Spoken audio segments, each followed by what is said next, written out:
So symbols might be important, but it's obviously a symbol of something. So we've said what hope is not. What is hope then? So for me, hope is three things grounded in action. The first is a commitment to a positive mindset. That's different from blind optimism. It's you are saying, I will commit at all times to be positive, despite the adversity of this situation. As a leader, that's particularly important, as we know, to role model that. Secondly, it's an expectation that is not wishful thinking, but is expectation that things will get better in the future. This is not going to continue forever. We will overcome this. Things will get better. There is that expectation. And those two provide strength to people combined. But they must be grounded in action. As Edward Abbey said, action is the antidote to despair. It's the thing that grounds us. It's the thing that carries us forward in hope. And it's essential, and we'll keep coming back to it, that when you're brokering hope as a leader, that you ground everything that you do in concrete action steps.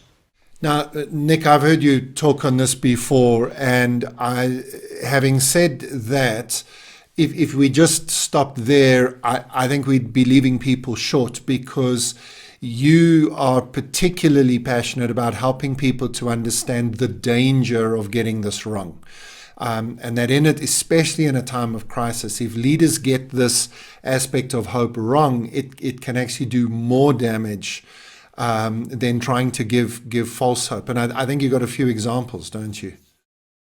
That's exactly right. There are many examples, Graeme. Let me take one.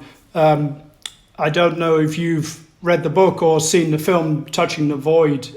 It's a remarkable story of two mountaineers, Joe Simpson and Simon Yates, who set out to climb a mountain in the Peruvian Andes called Cielo Grande that had never been climbed before. And Joe and Simon made it to the top of this mountain. They were the first human beings to stand on the top of the mountain. It was extremely dangerous climbing. You take with you everything that you need.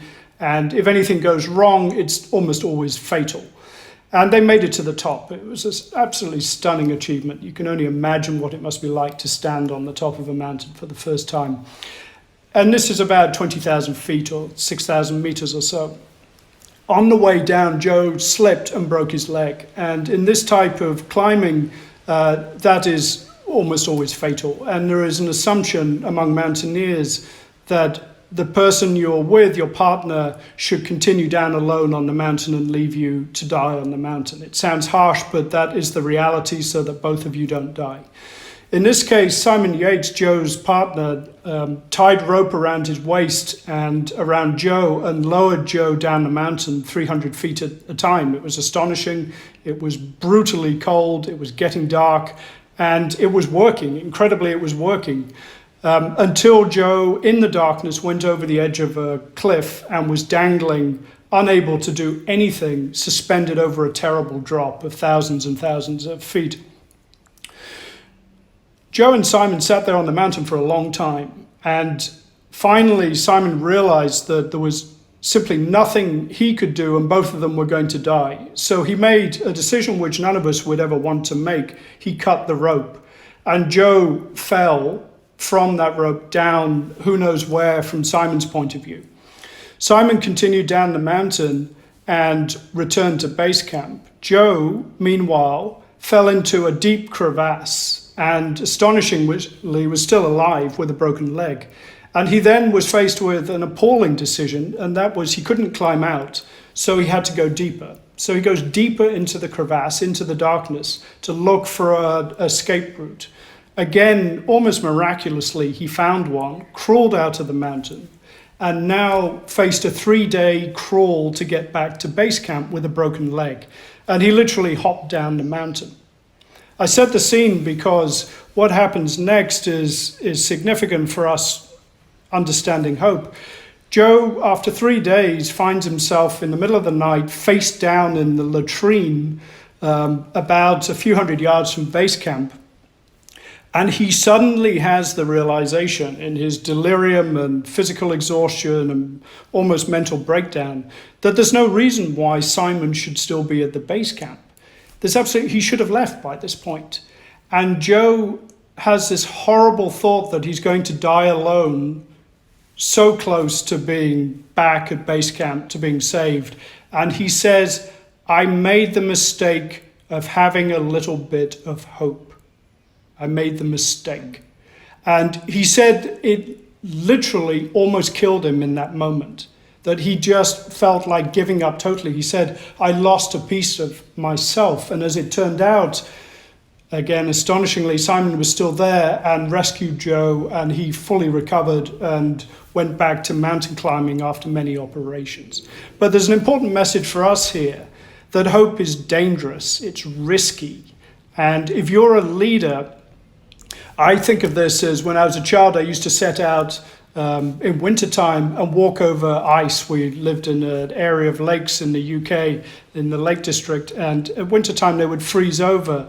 And I would walk out with my friends when we were kids, and we would test the ice to see if it cracked under our feet. Now, parents look away now, but this was a horrible time for just, if you were a parent, just thinking of your kids, how risky this was, what we were doing to fall through the ice. But leading hope is a bit like this. It's you're walking out onto the ice, and if you get it right, it's exhilarating walking on what should be water, this beautiful frozen lake. If you get it wrong, there's a real danger you'll fall through the ice. And didn't President Obama, when he was campaigning before he became president, he's looked back on that to give another example and said, you know, he sold himself as somebody who could bring hope. Wasn't it hope and change that he talked about? And hasn't he said after the fact that he actually felt that it got out of control a little bit, that he couldn't deliver on the hope that his campaign was attempting to promise people, and that he was concerned that that might have been a failure of his as a leader? Yes, that's quite right. President Obama is an excellent example, and I'm here in Hawaii now, and he's a local boy born here. So we've had an opportunity to talk about these things, and he's an excellent example as he would be the first to admit of the power and the pitfalls of hope. As you say, on the campaign trail in 2004, President Obama ran on a platform of hope and change. And it was an extraordinary time, not just in the United States, but around the world, because he, if you like, became one of those symbols of hope that we talked about earlier. He anchored people's hopes. He looked different. He sounded different. He behaved differently. And all over the world, there were enormous rallies. You may remember of people coming together. And it showed the power of hope and the desire for people to have hope and find change. And there's an interesting story of President Obama on the campaign trail. He took with him a painting by G.F. Watts, which was painted in the late 19th century. Watts's painting is called Hope. And if you look at it, you see a woman sitting on a globe, and she's bent over, she's hunched, she's tired, she's blindfolded, and she's playing a musical instrument called a lyre. And if you zoom in on that painting, you'll see that there's one remaining string left on that instrument. And somehow she is making music and praising God through this, of making music from a seemingly impossible situation. And President Obama, who heard the story from his preacher, called this the audacity of hope. It became the title of a book.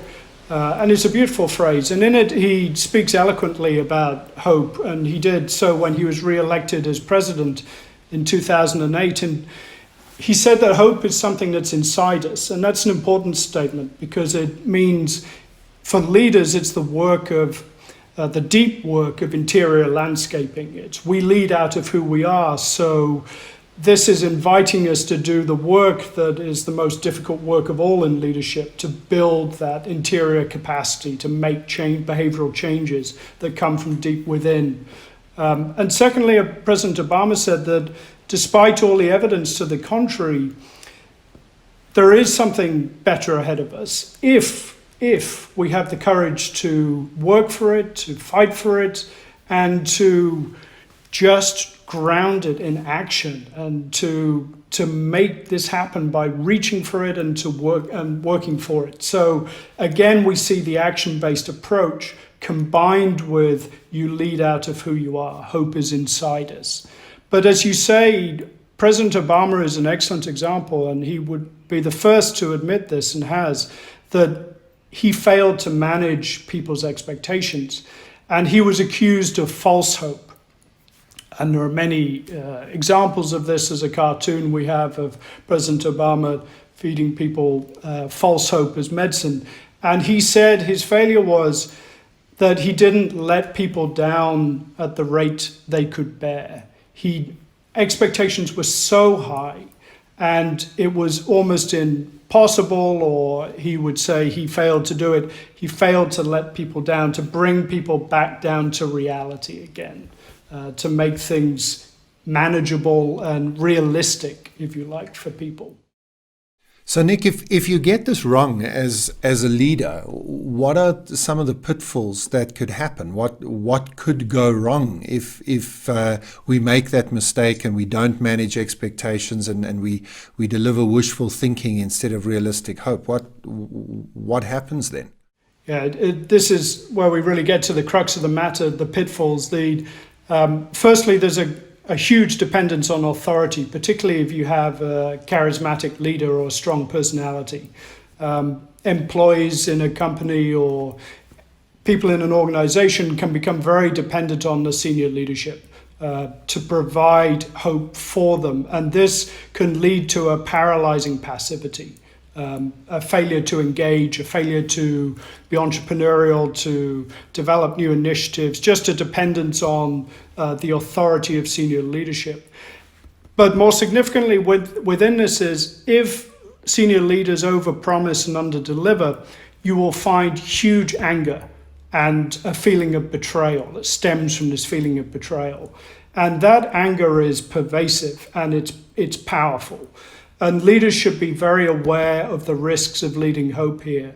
And it begs a question, is false hope worse than hopelessness? Is false hope worse than hopelessness? I don't know if you have a view on that, Graeme, based on your experience working with senior leaders.